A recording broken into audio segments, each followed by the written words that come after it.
வணக்கம். வெய்யோன் வீச்சு சேனலுக்கு உங்களை அன்புடன் வரவேற்கின்றேன். வள்ளுவர் எப்பொழுதுமே பெண்களுக்கு சரியான இடம் கொடுக்கல அப்படின்னு ஒரு கருத்து உண்டுங்க.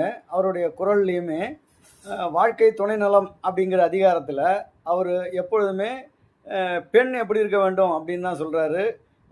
ஆனால் ஆண் எப்படி இருக்க வேண்டும் அப்படிங்கிறத அவர் ஜென்ரலாக தாங்க சொல்கிறாரு, பொதுப்படையாக தான் சொல்கிறாரு. அது ஆணுக்கும் பெண்ணுக்கும் சமமாக யார் வேண்டுமானாலும் எடுத்துக்கொள்ளலாம். ஆண் இப்படி இருக்கணும் அப்படின்னு வள்ளுவர் எந்த இடத்துலையும் சொல்லலை அப்படிங்கிறது என்னுடைய கருத்து. உங்களுக்கு ஏதாவது தெரிஞ்சதுன்னா நீங்கள் இதை பற்றி சொல்லுங்கள். இன்றைய குறளுக்கு போயிடலாங்க.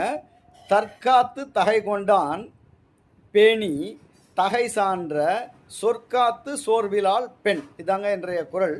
தற்காத்து அப்படின்னா தன்னையும் காத்து தன்னுடைய குடும்பத்தையும் காத்து அந்த குடும்பத்துக்கு உண்டான பெருமைகளையும் அவள் காத்து சோர்விலால் அப்படின்னா அங்கே அறத்தை பிடிப்பதில் சோர்வு இல்லாமல் இந்த அறநெறிகளையும் காத்து குடும்பத்தை நடத்துபவளே பெண்ணுக்குரிய இலக்கணத்தோடு வாழ்பவளாவாள் என்று வள்ளுவர் கூறுகிறார். உங்களுடைய கருத்தை கமெண்டில் பதிவிடவும். நன்றி, வணக்கம்.